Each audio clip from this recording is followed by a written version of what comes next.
Yesu.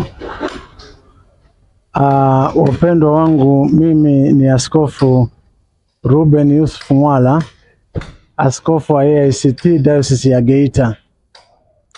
Kuanzia jana tulipokea ugeni mkubwa wa maaskofu wote ambao wanakuja mahali hapa kwa ajili ya faraga ya maaskofu.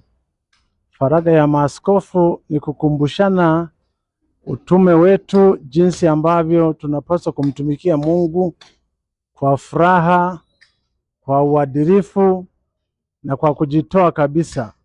Kwamba sisi maaskofu kama waangalizi wa kanisa lazima ndio tuwe chachu ya mabadiliko. Mabadiliko ambayo yatagusa wengine hata kuendelea kuandaa viongozi wengine. Faraga yetu itakuwa ya kuanzia jana tarehe 13 hadi tarehe 17 Jumamosi. Lakini pia katika faraga hii tutakuwa na mambo ya kuangalia afya zetu. Kama siku ya leo tuna madaktari hapa ambao wanaangalia kutupima afya zetu ili tuendelee kufahamu kwamba mwili wetu ni hekalu la Mungu, kwa hiyo lazima kulitunza. Tunapoitunza kiroho pia tukumbuke kulitunza kimwili pia. Kwa hiyo tutakuwa tunafanya mazoezi na pia hata kuangalia jinsi tunavyokula vyakula.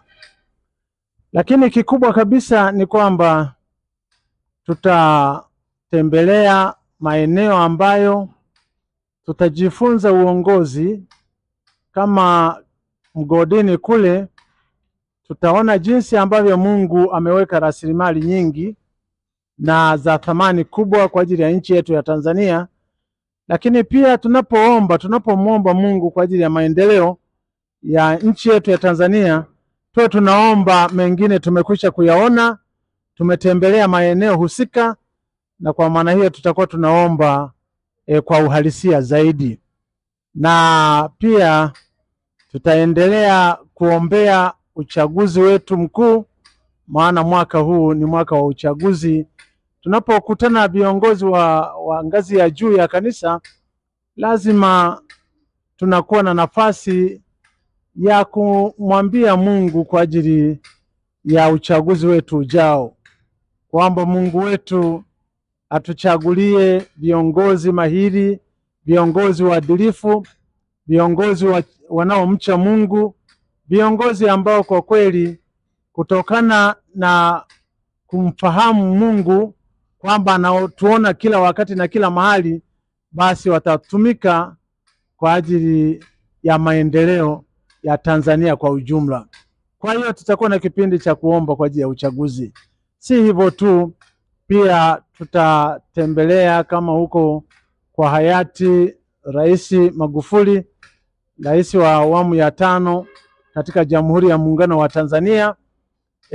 Tukaone na kisha kama baadhi ya familia wanaweza kuwepo, ni kwenda kuomba nao na kuendelea kuatia moyo na kuendelea kuona kwamba Mungu anaendelea kuimarisha na kuendelea vizuri. Maana hata tunapopata misiba, lakini bado tulioachwa lazima maisha yaendelee.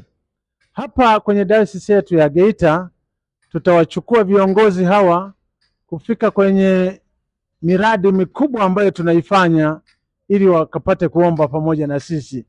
Tuna ujenzi wa nyumba ya waskofu ambayo tumefikia sasa hivi kwenye ghorofa ya kwanza. Kwa hiyo viongozi maaskofu wenzangu tutaenda pamoja nao, pamoja na mama askofu, kwenda kuomba mahali pale. Hata watakaporudi kwenye diocese zao wakumbuke kuwa wanatuombea, wakumbuke kuwa wanatuinua mbele za Mungu, kwamba kazi ya Mungu hii ipate kuendelea. Lakini pia tunatarajia kufanya harambee kubwa tarehe 20 mwezi wa Julai, ambayo itahusisha ukamilishaji wa nyumba ya idara ya wanawake ambayo ni hostel, lakini ujenzi wa mabweni ya wanafunzi wa kike katika shule yetu ya awali na msingi Richhill, lakini pia upanuzi wa huduma ya nyumba ya mtoto ambayo inaitwa Ebeneza ambapo tutakuwa tunahudumia watoto wote ambao wanatoka kwenye mazingira hatarishi. Maana majira ya sasa ukitembea hata kwenye manispaa yetu ya Geita sasa hivi utakuta watoto wengi wanazagaa barabarani, wanaokota uchafu kwenye mapipa, majalala, sehemu chafu kabisa na mbaya. Yaani unapoona jambo kama hilo, moyo kama kiongozi wa kanisa unaumia sana. Kwa hiyo tunapanga kwamba tupanue nyumba yetu ya Ebeneza kwa ajili ya kupokea watoto wengi ambao wanapatikana kutoka katika mazingira hayo hatarishi. Na kwa kweli tunamuomba Mungu kwamba atusaidie sana, kwamba Mungu atufanikishe.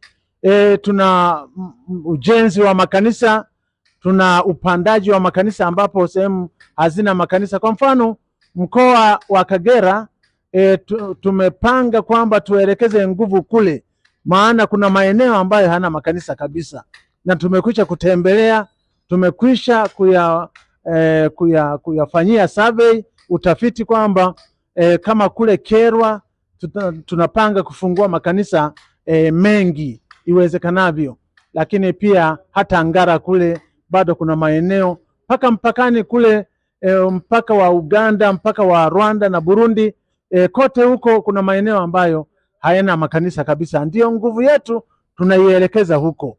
Bwana atusaidie sana kwa kutumia idara zetu. Mungu atatusaidia. Lakini nipende kumshukuru Mungu sana kwa ajili ya kamati au idara yetu hii ya habari na utangazaji, ambao wameandaa mazingira kwamba tutaanza hasa kuhubiri Injili, kuwahabarisha watu kwa njia ya kisasa, ya teknolojia ya kisasa, kama ambavyo mtaendelea kuona. Kwa hiyo katika diocese yetu tayari tumekwisha kufungua channel yenye mitandao yote. Kwa maana hiyo mtu wa Mungu, Mkristo wa AIC kwa ujumla, AICT, lakini AICT Diocese ya Geita, unapoona angalia, halafu kisha like na hata kucomment, lakini pia unaponyeza hako kakengele basi, ili tuanze kuona kwamba kazi ya Mungu inaendelea vizuri. Mungu awabariki, na nina furaha sana. Unajua ni kwa nini? Ni kwa sababu Mungu ametutendea makuu, na Mungu atubariki sana.